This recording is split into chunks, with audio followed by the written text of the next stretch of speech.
Hello, and welcome to the VT Show.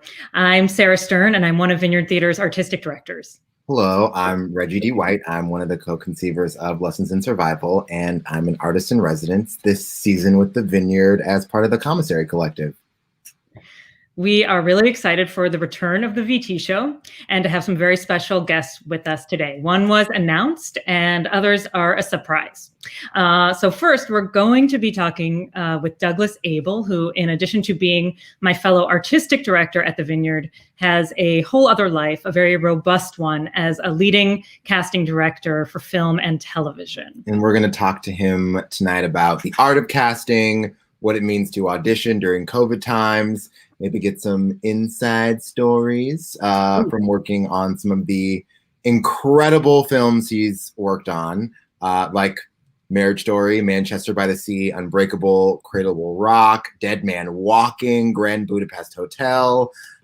His TV credits aren't really that, they're not that big, like Succession or Mozart in the Jungle, small shows no one's ever heard of.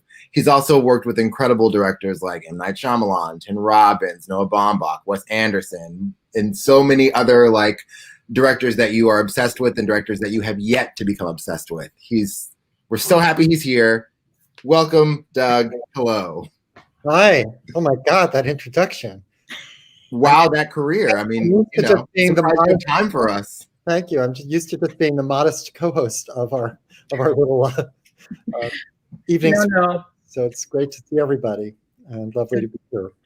Tonight it's going to be about you. So we're gonna get into all those things that Reggie was talking about. And before we dive into all of it, as you probably know or may know watching at home, the Vineyard is doing a series of benefit readings featuring the original casts of shows from our history.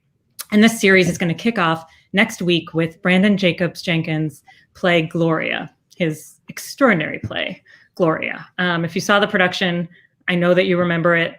If you didn't see it back in 2015, this is your chance to hear it now with the original cast 5.5 years later. So we are extremely excited that a few of the cast members from Gloria are here with us tonight just to make a brief cameo to talk a little bit about the play and this benefit reading as we gear up for it. So we'd love to bring them out.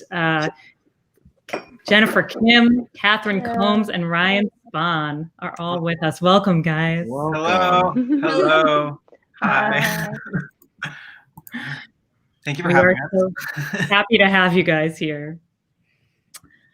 Doug, I just want to interrupt really fast. Doug, I've been literally scrolling through your IMDb and just listing out all of the movies I wish that I was in that you have cast.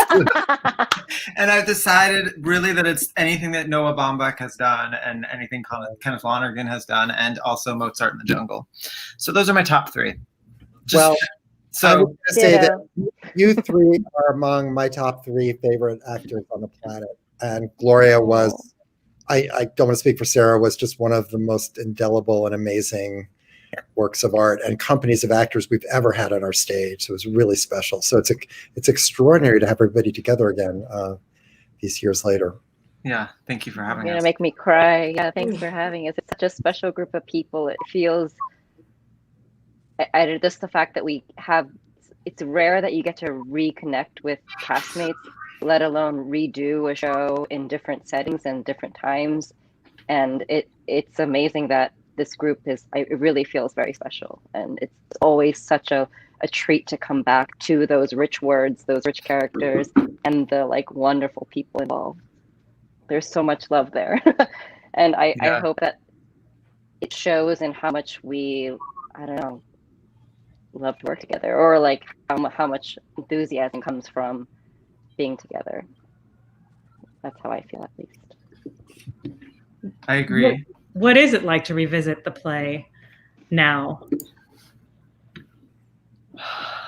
And when we were doing, I can speak for myself. When we were doing the we recorded this a couple of weeks ago, and when we did the reading, we feel this wave of overwhelming nostalgia that was kind of hard to get through certain scenes, or we would step away from the camera and have sort of a flashback of emotion that you weren't prepared for, or memories around certain sections of the play, or what we were doing backstage. Like particularly Catherine and I remember at the top of the show when we were in the Goodman, we had developed this thing where a lot of people, when they get really nervous, they can get really amped up. And then some of us, like Catherine and myself in particular, start to get a little like tired. Like our energy goes down when we get nervous. And so when it was places and the lights would go down, we would just look at each other and go, good night. And that's how we would start the play. And I forgot about that. And then as we were starting it, I think I even texted you good night, like as we were starting the taping and stuff like that. You can't buy those memories. I mean, they're so. Yeah. Mike and I would always try to peek through look at the audience during the shooting. And I know I probably shouldn't say that, but we would always like try to like, just because it was such I'm so sorry. No, keep going. Gloria, I feel like I should say a little bit about the play, though. Well, it's just a scene. A photographer is shooting on stage. There's for those of you who may not know the play, Gloria follows a group of editorial assistants at a high-powered New York magazine, and a traumatic event happened, and the play looks at how they all deal with it, how they grapple with it, who gets to tell their version of the story, and what does it mean to own trauma or to profit off of trauma. And it's a difficult play to talk about in advance of seeing it, because there are surprises in it, and we don't necessarily want to give all those away, but also because it's a hilariously funny play. It's a brilliant satire, and it also deals with something very painful. So I think it continues to be a very timely play and offers a lot by way of conversation, in terms of things that are happening in our world right now that we're experiencing in our current moment. And so that was one of the reasons we wanted to revisit it. There's always so many conversations, that branch off from it. And it just resonates so strongly still. So that's a little overview for people who may not know what it's about. And it is a hard play to talk about in advance of seeing it. I did that. Yeah. I was going to say that Ryan and Catherine and Jennifer started talking about their like pre-show rituals, and I know you've all like been involved with the play for much longer than its production at the Vineyard. What was the sort of development process like to sort of grow with this play and see it become like the thing you read one time, and then it's this play that you've been involved with for years now? Well, the thing that was so unique about the experience with Gloria was just watching the way that Brandon hears his play through actors, and that those workshops and readings are an integral part of building the play and watching the play develop in real time, whether that's in a workshop or, Brandon was always reworking, rewriting, sometimes it would be like the exact same words. He just rearranged the paragraph. And it was always like a little bit closer to some like deeper truth or some like underlying point. And it was one of the most creative experiences that I've ever had working in the theater, like also watching the way that the Vineyard incubated that process and allowed for that to really unfold, and to watch the play grow and evolve in real time, not just with current events, but with like a group of people who are performing this production, all coming back together. Because normally a show happens, it ends, and it's like the set's being taken down that night, and everybody kind of just like, you're on an airplane, you're going home.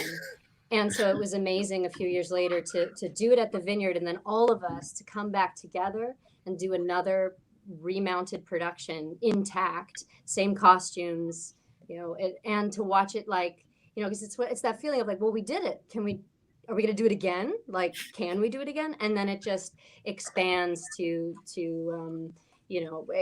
by the time we all came back together, some of us had kids, some of us had, and yet here we are telling this story that's evolving in real time.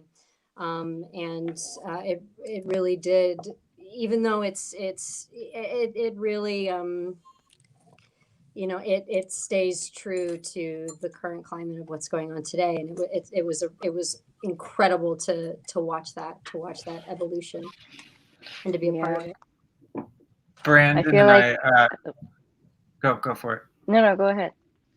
Brandon and I went to school together, and we started school at the same time. And something that he was there for playwriting and I was there for acting, and part of what the playwrights have to do is present 20 or 30 pages of the play that got them into the school in a like auditorium with all the students there. And I was randomly placed in the role that I ended up doing in his reading of 20 pages of this play at school for my first, like, hi, I'm a student, I'm a first year, this is me, and him being like, hi, I'm a playwright, this is the play that got me into the school. And then from then on, he sort of would like whisper in my ear, like, hey, can you do this workshop? Can you do this thing? And like, because I was in school, I couldn't participate in some of them. And then finally it lined up that I was able to. But I remember thinking like, wow, if those had not all lined up like that, I would not be a part of this show at all. And so I think like development is such a huge part of a play, because it also bakes for so long through people's voices. And if a writer can get like hooked into an actor younger in the play's development, sometimes that can also be really helpful for the play's development, to hear the same voice over and over again. And I think that he did that with a lot of us. He like hooked into people early on and then started to write sort of thinking about them, or at least picturing them when he was writing. And I think that you can tell when the play is performed by particularly the ensemble that we have, it feels like it was written for us, which you can feel yourself on the page too, like your Yeah. it's very personal. I remember there was a moment where in the play, my character ends up from Pasadena. And I remember when my friends all saw the play, they're like, wait, did he write that for you? And I was like, oh, yeah, I guess, yeah, he did. And it like becomes, so he definitely incorporated parts of us into it. I remember that character was originally from Berkeley. yeah. He ended up from Pasadena. Yeah. This is really interesting conversation in light of Doug being on as a casting director, kind of what it is to, cast somebody for the part, and then what it is to have the part evolve after you've cast somebody too. And I think you're all right. Brandon certainly did write that way. Here, I'm going to show you the rest of the cast. I have a framed photo of them. Wait, really? Yeah, it's on my wall. Oh, This amazing. was our opening night, back when we were allowed to stand that close together. Oh, Wow. This is everyone. That's I look like I'm Janine, going to a wedding. Janine Sorales. Janine Sorales, Kyle Beltran, Janine can speak glamorous after Mike Crane. I can't. I'm opposite of my own fingers. Here they are. That's sweet. What was that what was that experience like doing the show in 2015? You do all this work and like development, and then like 2015 happens, and without, it's so hard to talk about the enduring relevance of the play without talking about like the trauma, but I'm gonna try. So what was that experience like presenting it to a New York audience 5.5 years ago? What did it feel like? Well, without getting into the specifics of labeling what the trauma is, it occurs and then the play keeps going. It's not a finale. It's not a consequence. It's interesting to see, you come back and it's the fallout, and it's who gets the rights to this trauma, who gets to harvest it and make a profit, and who are the harvested, and what is the definition of a victim, and what is like, how can you elegantly appropriate trauma without being labeled distasteful, and what's the art of that? How do you create a book deal or option something for a mini series without without blatantly there's a dollar sign behind it, and there's like there are human beings behind that, and it's interesting to just, I mean, the way that the media has like grown, it's expanded and contracted, and that's ongoing. So every time we revisited the play, it was like, well, the outside world has escalated, we're changing. And so where do we go from here? And so the play has always felt a few steps ahead of us, even as time goes on. And that's what makes it such an interesting challenge, I think. And also, when you look at like what's happening today, currently with the current impeachment and everything, you can take the incident that just recently occurred that is so like obviously violent and obviously horrible, and then you look at what's happening as people start to argue what happened and all of the things that are being said and all of the thinly veiled violent acts of language that are happening daily and will happen every day for the next 10 years in response to this, that you can start to decide which is even more violent. Was it the incident or the domino effect of that incident? And I think this play takes one kind of incident, but then explores how that dominoes into decades of pain and suffering at the expense of each other. And that is, well, it's interesting because I feel like everyone, well, like people tell you a process to write, to when you've gone through something huge in life, you're told to like talk about it, to write, to create something. Or as artists, even as not as artists, I think it's helpful for a human soul to like process in that way. And then like what becomes the meter point where like it's distasteful, where, you know, like if something is profound and you are going through the process of writing something, and then someone's like, this is interesting to me, I think this could be helpful for other people. And like, where does that line of the distastefulness come in? Because sometimes it is just out of a need to, or desire to share and to go through a traumatic experience. But then that's also the dilemma of like, when is it pure and when is it for the sake of like this already ambitious like path that somebody has created for themselves and sees they're like into like a future. It's ironic. I feel like it's different. Yeah, it was always interesting to me at every juncture in the development and production of this play, from the very first reading, there was always a very different kind of turbulent event happening in the world outside when we would put this play out there. And it's true, as we know as we speak. And it's the power, it's the impact, it's there's something about this play that just I think continually resonates and instructs. So it's very timely to bring it back today. Yeah, I remember there was, when we were doing it, the play has a built-in 15-minute intermission so that the audience leaves and takes a break as they begin Act 2. And there were, I think, 2 times, but one in particular that I remember, that something really intense that sort of paralleled what happens in our play happened in real life while we were doing the play. And so that people went to intermission having just witnessed something and then flipped up their phones and started reading about it happening in real life, and then had to come back to our play, and you could feel how the audience, I remember it so well, like how the audience just went from having one experience to having a very, very intense, like it's happening in my life now experience. And because it's just so deeply relevant and current, and it's happening all the time, these kinds of sufferings. I don't want to say too much. Yeah. You guys are all amazing, and clearly there's a lot to talk about with this play. I'm thinking that maybe we should have you back, hopefully after after the reading, so we can spoil away. Exactly, we can just spoil the heck out of this thing. In the meantime, we're so grateful to you guys for coming on tonight. It's so good to see you, and I just want to remind everybody that the reading will premiere on Tuesday, this coming Tuesday, the 19th, and it will be available through January 24th. You can watch it on your own schedule. You can go to the Vineyard Theatre website to get tickets, and all of the proceeds, it's a benefit reading, all of the proceeds will directly support the Vineyard's work and programs, and a portion will also support the Dramatists Guild Foundation. Thank you, guys. Thank you. So much. Thank you, Reggie. Thank you, Sarah. I love you guys. It's so good to see everybody. You guys too, Ryan, Jennifer, I love you. Bye. Okay, Doug.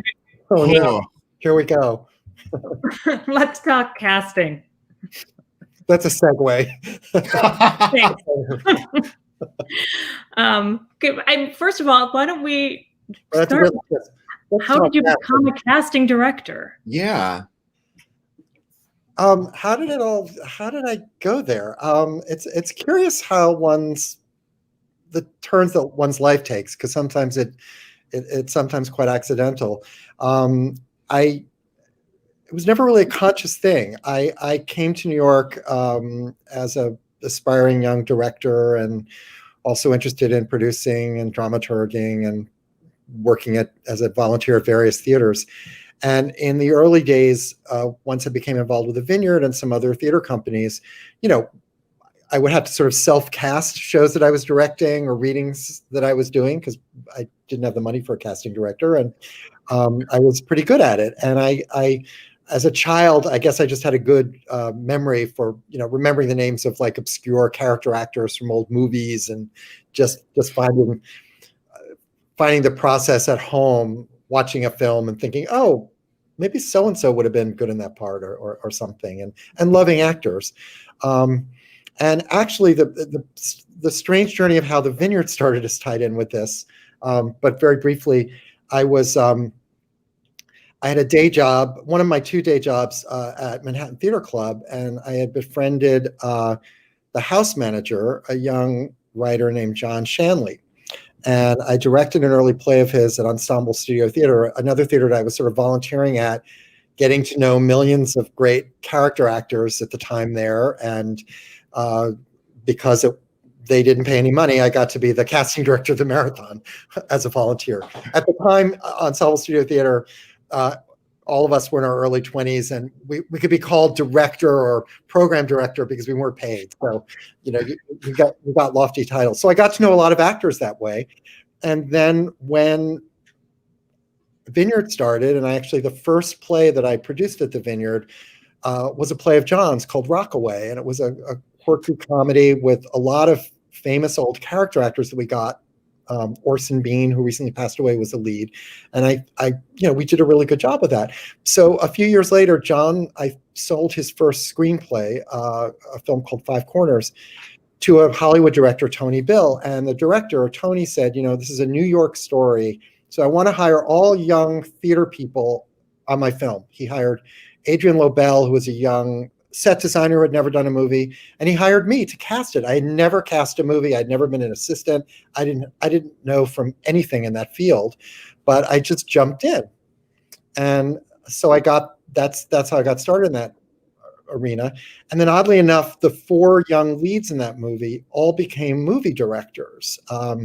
Jodie Foster, Tim Robbins, Todd Graff, and John Turturro. And oh my goodness. I tried to cast them all. And so then a few years later, Tim directed his first movie, and he remembered that I had cast him in Five Corners. He said, "Do you want to cast this film?" So it was kind of like this little sort of weird sidebar thing I did every few years while, being an artistic director. And then gradually it's like in a horror movie, like it kind of takes over your life and you're like suddenly doing it a lot. Well, also, it seems very clear that you were very good at this very difficult thing, without a ton of training. It was just I want to do this, and I did it, and I'm very, very good. So for the folks who aren't born with your innate skills at casting, what makes someone a good casting director? What goes into the art of finding? Yeah, I think, it's also, there are different kinds of casting directors. There's casting for theater, which is very different from film and television. And after a while, I stopped doing casting for theater as an artistic director, but I moved into the other areas. I would say in the film world, let me just say what I love about it, and maybe what I bring to it, is it's very different from the casting experience in theater. It's very intimate. The casting director is usually the first person who gets to work with the director months before it all gets crazy. And you enter into a relationship. Sometimes you become best friends, sometimes not, but you work very closely together. And I think in my case, because I have a background as a dramaturg, as a theater person, some of the directors I would work with would trust me to read a draft of the script and give them an opinion and sort of be their advocate for a later point where there'd be a lot of outside people, producers, production company people getting involved. So there's something about it that I personally just found so endearing, because you get to be part of an early process that I don't think is ever the same, when a film gets closer to production, film directors are the busiest people in the world during those months. It's insane. And I think also for me, and it's something that has given me pleasure and why I keep doing it is film auditions have evolved, especially in recent years, particularly during the pandemic, but even before that, where it's the opposite of theater casting. You audition for a play, you walk into a room, there's this table with like 7 people taking notes, glaring. Well, we all know this. It's the actor's nightmare. But for most films that I work on, often because the directors are in another state or something, it starts with me alone in a room with an actor. I always read with every actor. I don't use a reader because I don't want to be judging them. I just try to be their scene partner as we work together to craft a good audition. So it's this amazing experience to like just interact with another artist, either a young artist or someone you admire, and help them find their way with the material. And so it's very special in that regard. And each film, each story, you're going into a completely different world. I was saying to Sarah, one of my early films I worked on was a film called Fresh that dealt with an 11-year-old black kid in the Bronx who's a chess wizard and all of his friends. And I spent 4 months with some scouts scouring the public school system in all the boroughs of New York and interacting with like 10-year-olds because the director wanted to not cast professional actors in the leads. And then you do a movie, let's say, about Jewish immigrants in 1918, and you're embarking on a whole different kind of world, and it's I can't say that it's ever boring. It's sometimes really hard. I hope, again, what I bring to it is just what I hope I can bring to work in theater, which is, being supportive of an artist that I really respect, and being objective, kind of nudging them sometimes when I feel like they're not being adventuresome enough in some of their choices. And the best part always is advocating for and introducing young talent. And there's no better feeling in the world that you can tell a young actor, who's read 12 times for something, that they've got the part. It's also horrible when you have to tell them that they didn't, but there's good and bad and everything. So it's a very gratifying process. Well, I know that you have so many stories because I've gotten to hear some of them over the years, and I know that I've probably heard like 5% of the stories that you have accumulated working on all these films. But what you were just saying makes me, so we want to hear a lot of those, but yes. What you were saying makes me wonder, was there someone you've pushed for a film role that you've really wanted to get the part and really kind of pushed for it, and it worked out really well? Is there? Well, I think of a journey with Lucas Hedges, who I first cast when he was 10 or 11 years old in Wes Anderson's movie Moonrise Kingdom, and he was an elementary school student at St. Anne's School, and we spotted him, and he had a very nice part in that, and then Wes used him in another. And then when we were Kenny Lonergan, I began working with him on Manchester by the Sea and knew there was this incredible role and a really challenging role for this young man. And I thought it was Lucas from the day I read the script. I felt it. I don't know why. And he read and was very good, and hundreds and hundreds, I don't want to say thousands, but just every 16 to 18-year-old across the country read for that role. And he had a very rigorous process and got the part. And I believe got an Academy Award nomination and has had this great career. But it's just gratifying when that can happen. But the wonderful thing in casting is you can think that someone's the right person for the part, and then you go through the process and someone grabs a role. Someone walks into the room you would never think in a million years, for whatever reason, was right for it, and they grab it. I think that happens in theater too, where it's just somebody just does something really idiosyncratic and unusual with a part, and you just know they own it. They own it, and that's just very cool to see. That's so cool. Yeah, it's really cool. I mean, it makes me think of what the cast of Gloria was just saying about Brandon kind of writing for them a little bit. Was there a time when a role was conceived a certain way in a script and it was reconceived because of a particular actor? and what they brought to you? Yeah, I mean, sometimes it's as simple as I don't know. I hate to like tell little stories that maybe I shouldn't, but there's nothing wrong about this one.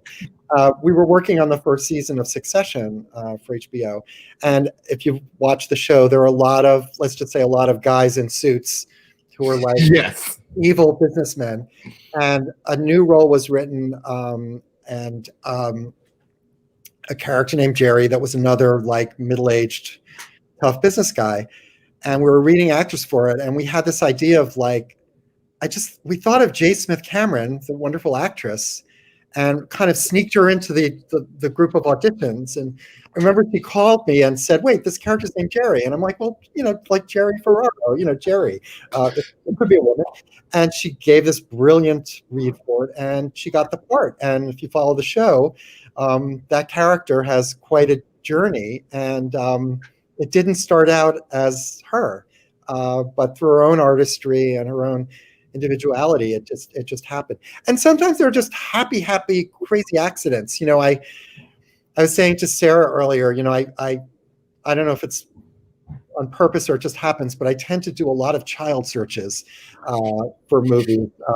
I think because a lot of the directors I work with, like M. Night Shyamalan, Wes Anderson, Noah Baumbach, often have like a small child or two in their movie, and you always read a lot of the children who are like professional and have agents, but often you have to do a search beyond that. And I was casting the movie Signs for M. Night Shyamalan, which you may remember was a scary sci-fi story. And there were major roles for a brother and a little 5-year-old sister who were the children of the lead character. And they were really hard parts. And we were having a really hard time casting the 5-year-old girl. First of all, a lot of children who are 5 can't even read, or they can't like be handed complicated scenes, and the audition scenes were always very emotional, so we were having a rough time with it. And I'll never forget this. I was auditioning. There was a very popular child actor at the time named Spencer Breslin, who was in a lot of Disney movies, and he was reading for the older boy. And I went out into I think it was the Vineyard, maybe like our lobby, because we were doing auditions, and his mother was sitting there, and he had a little baby sister who was like asleep, leaning against the mom. Often when children audition, the parents bring the younger siblings there. And she just caught my eye, and she looked about 5 years old. I said to the mom, well, does she want to audition? And she said, oh no, she's not acting. She's just here with us. And her eyes opened up, and I remember saying, no, I want to try out for it. So, and her name was Abigail Breslin. And what I remember, she may not remember this, but I remember when I auditioned her, just she and I reading, and it was an emotional scene. She's 5 years old. And we got to one part, and she stopped and she said, do you need me to cry here? And I said, oh, no, it's okay. She goes, no, I can do it. And I was like, this is an actress in the making at 5 years old. And of course she's going to get an Oscar nomination before she's 13. Later. Yeah. And so too, that she has made the transition successfully. It's a tough thing with child actors. I'm always happy to hear, every once in a while I meet an actor who was someone who was a child actor in something either that worked at the Vineyard or in film, and you find out later, they left the business, they became a lawyer, they went to school, they did something. And I so applaud that, because there's nothing harder than knocking yourself out for 20 years after early success as a child actor and feeling frustrated. So the few that really actually are able to persevere and find a happy, successful life as an adult actor, you really got to applaud that. So, as we keep talking, I just want to remind people too that there'll be a chance to ask questions at the end. We will leave time for a Q&A. So if you have questions on the art of casting, on any of these anecdotes, there it is. Ask your questions in the chat, and we'll try to get to them towards the end. A few more like in the stories realm. I am curious personally if there was ever like a really crazy idea that you had for something, for a part that also turned out well. Yeah. Well, you generally want to work with actors, but sometimes in this world, you may have to like expand beyond that. And something just came to mind it was a Noah Baumbach movie called While We're Young. It was a New York story with Adam Driver, among others, and Ben Stiller. And Noah if you saw the movie, there's a role of an old like philosophy professor who the lead character is trying to make a documentary about. And we read like every great character actor, and Noah was, just hadn't quite found it. And for a while, I talked all these illustrious playwrights in their 70s who had never acted before to read for it. I'm not going to say who, but you'd be amazed who came in. And we just weren't hitting it. And one night at home, I turned on the television, and I don't know, PBS has those like Pledge Week shows, when they're raising money. And they were doing a documentary on the singing group Peter, Paul, and Mary from the 1960s. And Peter Yarrow, who was the lead singer of that, was like doing the pitch about, please buy a membership to public television. And he was wonderful. And I thought, oh my God, he's the guy. And because it's New York, we actually just looked in the phone book, or we called information. He lives in the Upper West Side, and I called him. He said, I'm not an actor. And 12 hours later, we coaxed him to come into my office, and he was very nervous and very sweet. And we just read the scene together, and Noah said, that's it. And he's in the movie, and he's quite wonderful. In that same movie, quite by accident, there's a character of a really kind of gross Wall Street, like young Wall Street, obnoxious, aggressive, unpleasant character. And we were reading a lot of actors, and again, not quite finding it.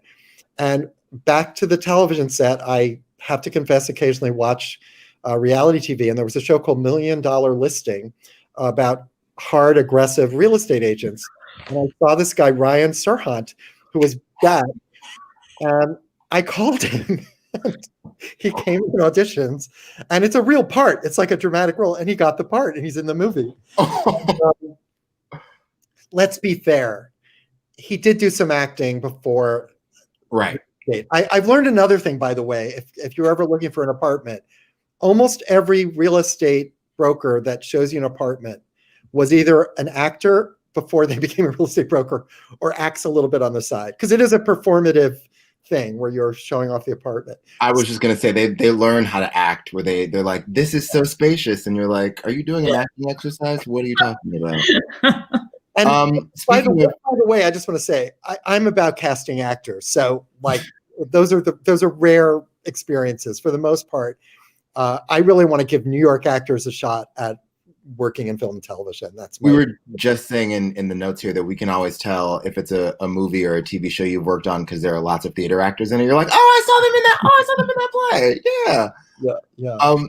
Speaking of actors and apartments, all of us are acting from our apartments because of this tiny little pandemic that's been going around. So I'm curious for you, what has casting been like in the age of COVID?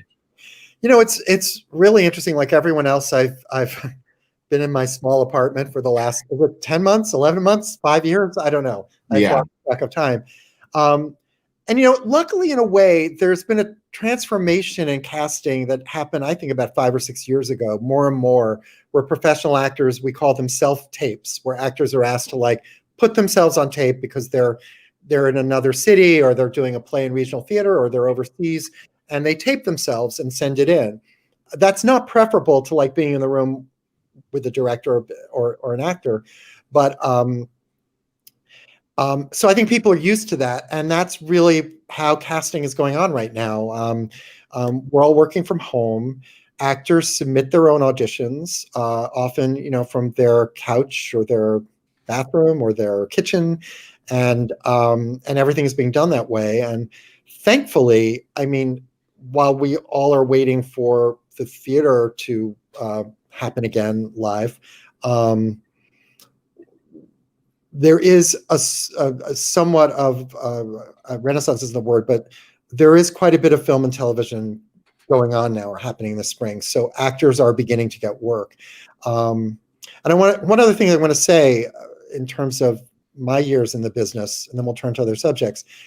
When I started in theater, it was a very tough thing for an actor coming out of a college or a grad program or acting school, because a lot of actors didn't make decisions. Do I stay in New York, do theater that I love, or go to Chicago and make that my life and maybe struggle financially? Or do I go to California, which is less of a theater environment, but really, have a better shot, in the television and film world. And I do think one wonderful thing that has happened with this explosion of streaming services, Hulu, Netflix, and such, is there's just a huge amount of product and far more work generating out of New York than has ever been seen before. So an actor can really be here and be part of the theater community and be part of what's beautiful and exciting and alive about the city, and also hopefully manage to get some work, and do both. And the time commitment on a lot of these shows is less brutal, maybe like 10 episodes rather than a whole show. So as we know, it's possible to be in a play or in a workshop and somehow have a recurring role on a show and make a living. So I do think that's one of the rare positives of the world we're living in today. Yeah, I think it's obviously very easy to look at all of the challenges of the last 10 months, 15 years. How long have we been on lockdown, and see the challenges? But I think there have been some really great developments, like, making auditioning easier for actors. Hopefully that's a thing that continues. I mean, I totally agree. It's not the same as being in the room, but I think it's a more equitable process for actors to be able to be considered for things wherever they are. I also think another thing that's great in terms of being equitable for all the artists is, as part of this pause, there have been transformational calls for equity and diversity and sort of reimagination of processes, sort of top down. How has that affected your sort of perspective on things as a casting director? Because I know there have been talks about colorblind casting maybe 20 years ago, but also the ways in which that's actually not that great because it forces actors of color to assume whiteness as a default, or how is you, because you've been doing this for such a long time, how has that evolved for you? Absolutely. Well, first of all, I want to mention and sort of do a shout out to CSA, which is the Casting Society of America, which is the guild that all of us who do this belong to. And CSA has been very active in exploring issues, creating a BIPOC alliance within the organization, and really exploring ways to really advocate, create many platforms to sort of provide assistance in developing young BIPOC aspiring casting directors, casting assistants, casting associates, and mentoring people, and really trying to break things open a bit, because there's a tendency, I think, even in the theater too, but especially in the world, certain directors work with the same casting directors over years. And what's so great, relating to what we were just talking about, is that there are so many opportunities, so many new productions happening, that I think it is a great time. And so we're hoping that these efforts that the union is doing, or I should say the guild is doing, is really going to expand and enhance and diversify our actual field. I would say one of the things I've always tried to do, and I can only just speak for myself, is I've always made an effort very early on in the process. A lot of the directors that I work with also write their scripts, so they're like the creator of the story. Right. And sometimes the story is about what happened to them when they grew up, and you're casting their mother, and you're casting their father, or you're casting their best friend. And so as a rule, I always try to, we really break down the script, and I ask them to go through every single role with me and really kind of feel what's inside the part. And wherever I can, advocate in a supportive way, not like a sure aggressive way, to say, let's open up all the possibilities of what this character can be. Can the white character be Black? Can the man be a woman? Can we not be ageist in terms of how we cast a part? There's a challenge for, I would say, every actress, over 40 or 50, having limited opportunities and not being able to, like, not even being allowed to play their own age, because of a lot of preconception. So I just come from a personal place, because I always feel like it's best when I can sort of reach into the heart of the person I'm working with and say, let's open I agree with you about the phrase colorblind casting, but like, let's just open things up. And you may find the most exciting choice being someone who's not exactly how you saw the role originally. And I really do have to say that the directors I've been working with, specifically this year, are listening, and really trying. And I think I'm also encouraged, and I don't know if this is just my own perception of it. I've always felt that television has been more of a leader than film or theater in this regard, in part because I feel like a lot of shows, how can I put this? They're built to reach a wide demographic. They're focused on it. So it's in the show's best interest to not have a narrow mind in terms of how they're approaching casting. And, I guess the toughest thing, and I feel this a little bit with theater, and especially, as I say, with what I would call an auteur director, someone is just breaking through the notion of their own life is often in a script. So how do you break them away from like casting the lead character or the lead character's best friend to be nothing like them? Right. I think we're beginning to really succeed in that regard. I hope so. Doug, I bet that there are a lot of actors watching this and maybe wondering about audition tips or advice that you might have to offer. And what would you say to a young actor about what is most important when auditioning?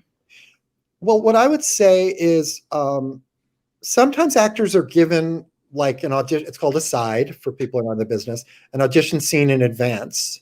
Sometimes they're handed it like 15 minutes before they have to read, and what I usually try to say, if they have the scene in advance, and I'm a real stickler for this, unless the producer or director has told you to improvise the scene, respect the text. My experience is that the person judging this audition probably wrote the scene, and I've never met a playwright or a screenwriter who goes, "Oh, I'm so glad they didn't say my lines the way I wrote them. It's so much better that way." So I think I don't think this is said enough in like graduate programs and stuff. Is that even if you're given the worst piece of garbage that you have to read, that's like a stupid scene that you hate and that none of the lines make sense, then I say your challenge as an actor is to find the beauty in that. Turn that bad prose into Tennessee Williams or August Wilson. Like find as an acting exercise, try to find, rather than being limited by lines that you are uncomfortable reading, try to open them up and do your best with them. But I can't stress that enough as an issue that has come up. So I would really say that. I guess these are tips more for when we're back to normal and actually having auditions. I generally say to actors, don't bring a lot of props and costumes into the room. Just be don't try to be cute. If you're auditioning for a French chef or something, like just be yourself. And my associates who work with me will always laugh at the next thing that I say. Don't bring a water bottle in the room. Don't drink water before you start acting, because it's a crutch. It's like saying, it's almost like coughing before an audition. Like, just come into the room, prepare yourself as best you can to be yourself, bring yourself into the room. And a lot of times when you audition for a director, they'll say, "Do you have any questions?" And I always admire the actors who say no, because they've worked on the scene. They've answered, even if the material is cryptic and they're not quite understanding it, they've made a choice and they've brought that choice into the director. I don't mean that you can't ask a basic question. Of course you can. But like, don't expend a lot of energy on intellectual exercises in the room.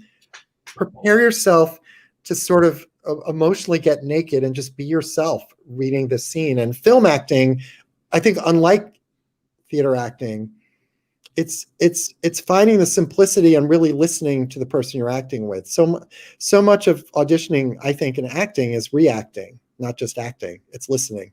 The best actors I found are actually not. It's not about their verbal skills. It's about how well they listen, because that's what we're doing right now. We're talking to each other, even though we're on a screen. Do you feel, I mean, I know for me when I was, fresh out of undergrad a couple of years ago, there was so much pressure, for every audition and this like sense of competition, and I have to like beat this person or whatever. But as I've gotten older, I realized that like, that's actually not a useful way to think about auditioning. Do you have any other, tips for earlier career younger actors about how to go into the audition process with a sense of agency so that they don't feel like they're reaching up and stressing themselves out? I think, and it's interesting because, and also a lot of young actors, but a lot of very mature actors are terrified of auditioning. Like a lot of people really hate it. Like they're scared. I mean, I've seen more like Tony Award winning actors walk into the room with their hands shaking so hard with the paper that they can't. And this is just about being in the room with two other people. And I always feel for them, but I then admire the kind of actor, because it's another kind of actor who goes, this is an opportunity, mate. This is a free acting class. I'm out of work. So I get for 3 days to work on this scene that might be a really good scene and explore it, see what it brings me, go into the room, have fun working on it, go with the imagination if I want this part, but if I don't get it, it really isn't the end of the world. And just, I guess I sound sort of like Pollyannish here, but I think there's a way to create your mindset that you're actually getting an opportunity to develop your craft through this weird little thing you do for 3 minutes in a room, and then move on. And I must say, I've admired, and I don't think I'm not putting LA down, but I've heard this a lot. New York actors are so sweet and kind and generous with each other. The vibe in the waiting room, when we're doing auditions is always very moving to me, because it's, people are there are no knives out, there's a good feeling. And you may not see that, let's just say, on another coast sometime. Doug, we've got some questions from the crowd for you. Wait a minute. And Guzzy says she likes my beard. I was going to lead with that. I was going to say, yeah, me too. Actually, I was like, that's a great question. And you know what? When the Vineyard started, this was red. It's so sad. So I think it's going to go in a few days. This was a Christmas, New Year's, I don't want to shave beard. So I like it too. And so doesn't Guzzy. You can't shave it now. Oh, yeah. One of our favorite playwright of Good Grief, one of our mini commissioned artists this season, Guzzy. You got to give the people what they want. You got to keep it. All right. Got to keep it. I never say no to Guzzy. She's okay. It's been decided. Okay, some other questions. Latrice Smith wants to know, what was your favorite movie to cast and why? Is that like asking someone to name their favorite child? I know. That's really hard. I have to say, working on Dead Man Walking, which was Susan Sarandon and Sean Penn, which dealt in a very sober and even-handed way with the issue of death penalty, and the way in which Tim Robbins worked on it, because he is a progressive, but he made a point in developing that film of working with families sort of on both sides of the issue. And it was just the most extraordinary experience, and it was just one of those films that I loved. And I really had fun on Moonrise Kingdom, which was another Wes Anderson movie, because it was all kids and then these adults, but it was like set in 1965 and it was really loopy. And all of these non-child actors were some quite eccentric, filled it. And, there's another story there, which is, I don't know if you guys know the movie, but it's a sort of love story between two 11-year-olds. And we couldn't find the lead girl. And this young woman who was not an actress heard about an open call in Boston. She was like in 6th or 7th grade, and she didn't want to go. And then her mother took her there, and she read 3 lines. Her name is Kara Hayward, and she got the part. So it does happen. And she's continuing acting and stuff. But there was something magical about that, of looking for all these kids and then finding the right group, and it was just a loopy pleasure to work on that. You spoke about this a little bit already, but there's a question asking about how do you think COVID will change the industry, if at all? Like, do you think that some of these practices, even when we are back in person, will persist? I think so. Well, let's face it. I think it's going to be a long time. Well, this relates to theater, but it's a long time before we're all going to be, an actor is going to be huddled in a tiny room with a casting director reading. Like I think that people get very comfortable with the notion of, like, sending in an audition. It's not great, and having, callback auditions on a Zoom is not the same thing as getting people together in a room. So I feel in the long term, things will come back to some form of normal, just as I know it will in the theater. But I think that, I think the opportunity will remain far more of, like, people self-auditioning, which also empowers actors. They can control what they send in, which is pretty good, And I think you'll find also, well, this has already happened, but in recent years, actors have relied on social media and platforms to sort of, create their own product on YouTube or, in other places. And I think you're only seeing more of that. Yeah, it's insane to, like, Issa Rae just announced that Insecure was ending after 5 seasons, and, like, all of that started because of her Misadventures of an Awkward Black Girl on YouTube, like, a decade ago, which is crazy. Right. There's also, I will also add, and this I think happened before COVID, but even more so, and it drives a lot of American actors crazy. Everything is so global now, and everyone studies American culture. So half the actors in American movies are Australians pretending to be American or Brits or something. And Australian actors are pretty good at it because they're able to do American accents well. And it's always funny because I had one film, it was an M. Night Shyamalan movie called The Visit, a scary movie. And he picked 2 kids from tapes for the leads. And he said, oh, let's bring them in for callbacks. He works out of Philadelphia. And I'm like, one's in Perth and one's in Sydney. And he was like, you're kidding me. They're Americans. And I said, no, they're not. They're clever imposters. So there's a lot of that too, unfortunately. We have time for just, I think, one more question. And I'm not sure it's a real question, but I kind of want to bring us back to where we started talking about the art of casting. And you spoke, about watching movies at home, even as a child, and really kind of knowing, who the actors were and having an interest in that. Mm-hmm. And I think as you've been talking, it's been clear that a lot of this is also very instinctual. A lot of what makes you a good casting director is both a kind of encyclopedic knowledge of all of the actors who are working and who have ever worked, and a real, like, hunger to find new people and discover new talent, and then also something maybe that's a little more instinctual and ineffable. And I'm kind of curious if you can put your finger on that in any way. Like, what is that art of it that it's hard to explain? It's hard. It's sort of the magic of this aura that, as I said, there's just a time sometimes where an actor grabs a part and no one else can do it. I would say, I kind of want to go back to one last thought, which is maybe related to that, which is a lot of young actors and young people want to be casting directors say, well, what's my best training for this whole thing? And I always say, which surprises people, study old movies. I think the greatest gift to a generation that doesn't know it, not a lot. I know a lot of young actors don't actually have cable TV now, but if you can get a hold of Turner Classic Movies and you can watch great actors from film noirs of the 1940s and the resurgence in the 70s of The Godfather and Rosemary's Babies and such, I think it's so important to really, you can learn about the true art of great film acting from other eras. And it saddens me sometimes that some people don't know it when it's at their fingertips. And almost every director I work with, film director, is a film school geek who knows every movie that's ever been made. And so they'll mention, one director I work with, James Gray, will mention like an obscure character actor in the 1940s as his model for a role, and I'll know who that is.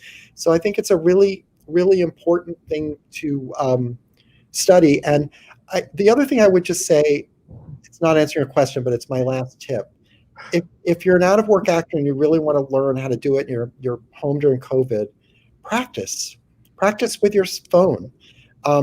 Pick a scene out of a play that you've never looked at as a cold reading, and just work by yourself in terms of developing your skills, in terms of working with simplicity and truthfulness, in front of a camera. One of the wisest directors I've ever worked with, who shall remain nameless, says only 2 words to actors when they audition. They read a scene, and his adjustment is this: do less. They read the scene again, and he goes, do less. And what he means is peel the onion, kind of let go of stuff, and just find kind of the simple center of who you are as you're connecting with material. So I just think it's like there's a wonderful time during this COVID time, if an actor is out of work or aspiring, to really develop that ability to find yourself and your inner self, your true self, as you're acting. And I wish I knew the answer truly to your question, Sarah, about what makes I knew it was a hard one, but I'm so curious about it that I had to ask it. But I'm hearing all. Yeah. I think it's sort of, for me, the art of the delicious surprise. Like an actor can do something, then there's this one little weird moment or something that they do. My favorite actress of all time, who nobody listening will know, she died a few years ago. Her name was Barbara Harris, and she was this brilliant comic and dramatic actress in films in the 70s and 80s. And what she was very honest and very eccentric, but there'd just always be this weird surprise in every line reading. And you sort of go, what is she doing there?